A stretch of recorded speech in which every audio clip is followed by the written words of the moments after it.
সংসার শুধু একসঙ্গে থাকা নয়, প্রতিদিন একে অপরকে বুঝে নেওয়ার নাম। বাইরে থেকে একটা পরিবারকে যতটা শান্ত আর সুন্দর দেখা যায়, ভেতরে তার গল্প অনেক সময় একেবারেই আলাদা হয়। নমস্কার, আদাব সবাইকে। কি অবস্থা সবার, কেমন আছেন? প্রিয়াস ডেইলি ব্লগে আপনাদেরকে স্বাগত জানাচ্ছি। ভিডিওটা কোন দিনে জানেন? মাঝে এক রবিবার গেল, এর আগের রবিবারে। আগের দিন রাতে কিচেনটা ক্লিন করে রাখা হয়নি, সবকিছুই রয়ে গেছিল কোনো কারণবশত, এখন মনে নেই। তাহলে কিচেনের কাজ আমি রাতেই সেরে ফেলি, সকালে তেমন একটা ঝামেলা হয় না। ছেলে মেয়ের জন্য একটা তরকারি রান্না করেছিলাম, ময়দার ধোকা। একটা হলে হয়ে যায় তিনজনের, আর বেশি কিছু লাগে না। আমার মা বাবা আর ভাইয়ের মেয়ের আসার কথা ছিল সোমবারে, কিন্তু সেদিনই চলে এসেছিল। তারপর আর ভিডিওটা এডিট করে আপলোড করা হয়নি। আমি আসলে ইনস্ট্যান্ট ভিডিও এডিট করে আপলোড করি, আগে করা থাকে না। পরের দিন সোমবার আমার দিদি মামিরা চলে আসে, তারপর আর কি এই ভিডিওটা পড়েই থাকে, আর এডিট করে আপলোড করা হয় না। প্রতিটা মানুষেরই জানেন নিজের মতো দুশ্চিন্তা, ক্লান্তি, অপূর্ণতা আর না বলা কষ্ট থাকে, কিন্তু সংসার বলে সবাই নিজের অনুভূতি প্রকাশ করতে পারে না।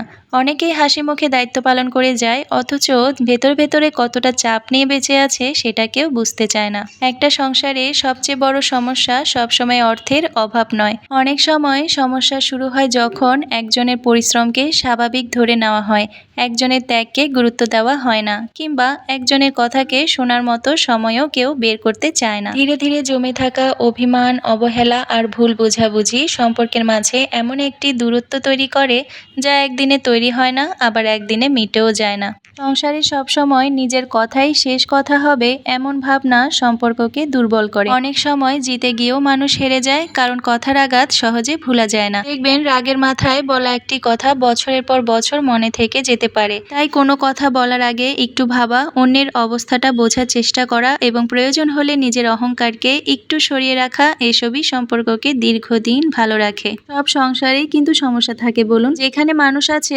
সেখানে মতের অমিল থাকবে, ভুল হবে, মন খারাপ হবে, কিন্তু যেসব পরিবারে সবাই একে অপরকে সম্মান করে, কষ্টের দাম দেয়, কষ্টের সময় পাশে দাঁড়ায়, দোষ খোঁজার আগে সমাধান খোঁজে, পরিশ্রমে যথাযথ মূল্য দেয়, সেসব পরিবারেই কিন্তু শান্তি বজায় থাকে। মেয়েটা আসছে পর্যন্ত কোনো দিকে নিতে পারছি না, একা আর কোথায় নিব? আমাদের বাসার কাছাকাছি তো পার্ক আছে, যেখান থেকে আমি সবসময় গাছ কিনি, আর তার সামনে একটু গেলে তুলসী ধাম।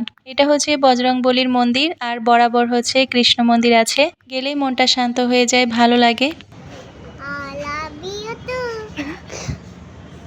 কাছে হলেও সচরাচর আসা হয় না। শেষ এসেছিলাম আমি হনুমান জয়ন্তীর দিন। দুই বোনের ভালোবাসা একটু দেখুন, মানে ও আসছে পর্যন্ত আর যা ওর পিছুই ছাড়ে না, সাথে সাথেই লেগে থাকে। আমার ছেলের বাইরে ঘোরাঘুরি করার কোনো আগ্রহ নেই, ওকে কোচিনে দিয়ে এসে আমরা ফাঁকে এখানে আসলাম। মেয়েটা অবশ্য খুব ভালোবাসে বাইরে বের হতে, ঘোরাঘুরি করতে, কিন্তু ওর বাবার তো তেমন সময়ই হয় না, তাই সহজে কোথাও ঘুরতে নিয়ে যেতে পারি না। ভিডিওতে হয়তো দেখেছেন আমি দুধ জাল করতে বসিয়েছি, আমার জ্যাঠাতো ভাই পাঠিয়েছে খাঁটি গরুর দুধ। আজকে তবে আসি, সবাই অনেক ভালো থাকবেন, ধন্যবাদ।